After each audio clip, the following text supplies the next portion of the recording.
What's good, R&B squad? This is Out of Ruth. I trust that this message meets you guys in good spirits. If you're new to this family, we don't believe that you're here by accident. Welcome. We're happy to have you, and Jesus is, of course, always happier. The word I have today comes from something I saw in the spirit and a number of scriptures that the Lord led me to, and some things that He spoke with me on. Now, as per usual, as you listen, you'll know whether or not it is for you. Listen to the details to determine whether or not it is for you.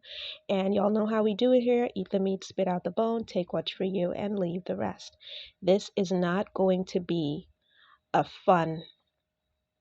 one of those fun, upbeat messages, so to speak.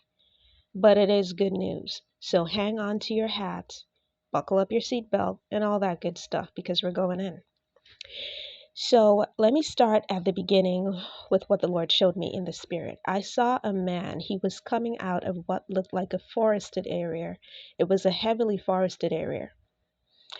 If you were in there, you could not see your way out of there. So it was a miracle. I was looking at him thinking it's a miracle that he even made it out because of how dense this forested area was.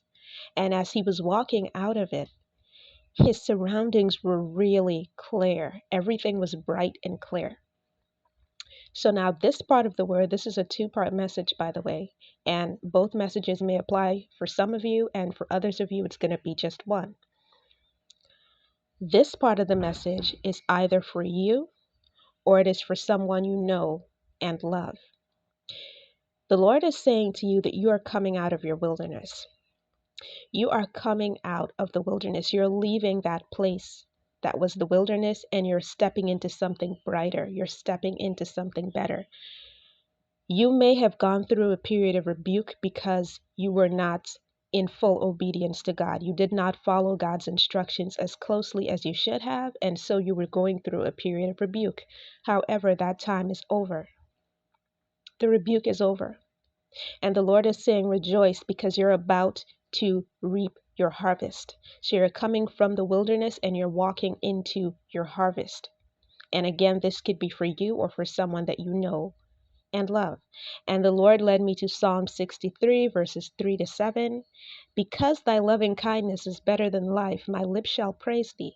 Thus will I bless thee while I live. I will lift up my hands in thy name. My soul shall be satisfied as with marrow and fatness, and my mouth shall praise thee with joyful lips. When I remember thee upon my bed and meditate on thee in the night watches, because thou hast been my help, therefore in the shadow of thy wings will I rejoice. And then he led me to more scripture. He led me to Isaiah 35, verse 1.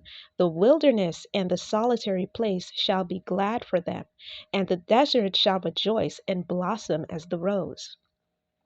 So again, there is this emphasis on leaving the wilderness and stepping into your blessing, stepping into something bright and clear and new, stepping into your harvest. So receive that if that was for you. The period of rebuke is over. Now, this other message, this is where it gets a little bit messy. This is where it gets to the point where it's not, this part of the message isn't going to be pretty. Okay, but it is going to be good news for whom it is for. The Lord had me for quite some time in the second book of Kings, chapter 9. And if this word is for you, you need to read the second book of Kings, chapter 9 in its entirety. Some of you, if this word is for you, you have been victimized by a Jezebel. There is a Jezebel spirit working through someone or something around you, and that spirit is trying to oppress you. And again, it is working through something or someone around you. Now the Lord led me to these particular scripture verses in 2 Kings chapter 9. He led me to verse 7. And thou shalt smite the house of Ahab thy master, that I may avenge the blood of my servants the prophets, and the blood of all the servants of the Lord at the hand of Jezebel. And then he led me to verse 10. And the dogs shall eat Jezebel in the portion of Jezreel, and there shall be none to bury her. And he opened the door and fled. And then he also led me to 2 Kings chapter 9, verse 22.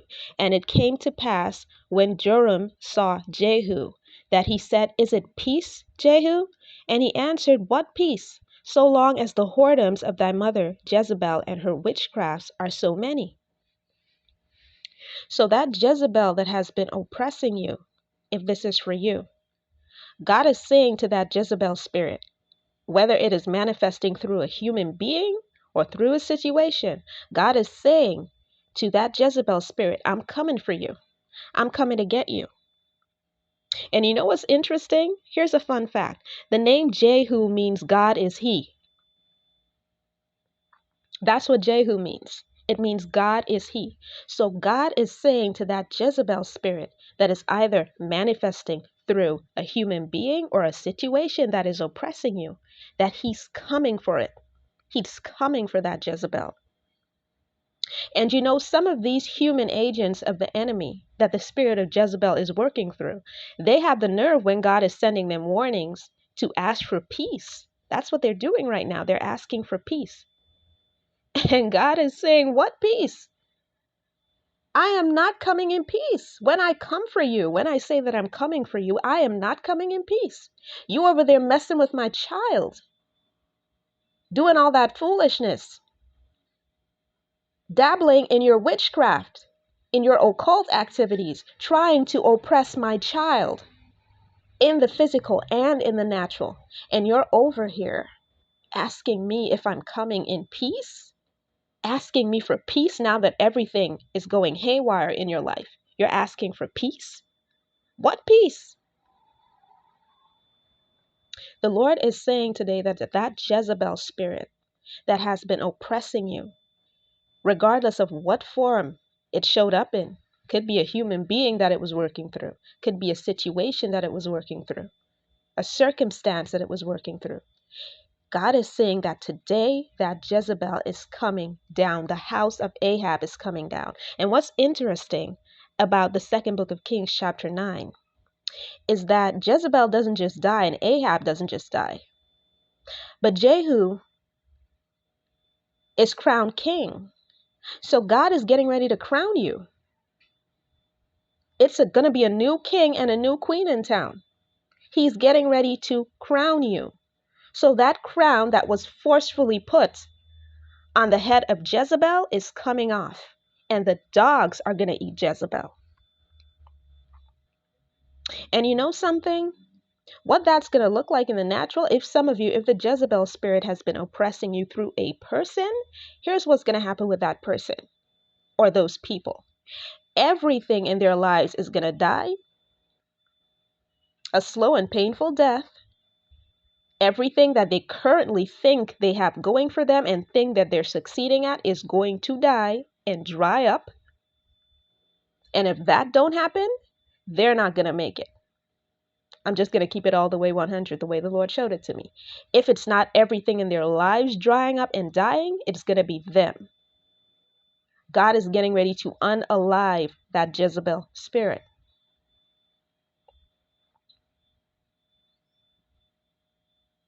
So that's the word, guys. If it's a Jezebel that has been oppressing you, the Lord is saying that he's taking away the peace from their house and he's coming for them. So I hope that this message blessed someone. I love you guys. I will be back with another word as soon as the Lord releases me. Take care.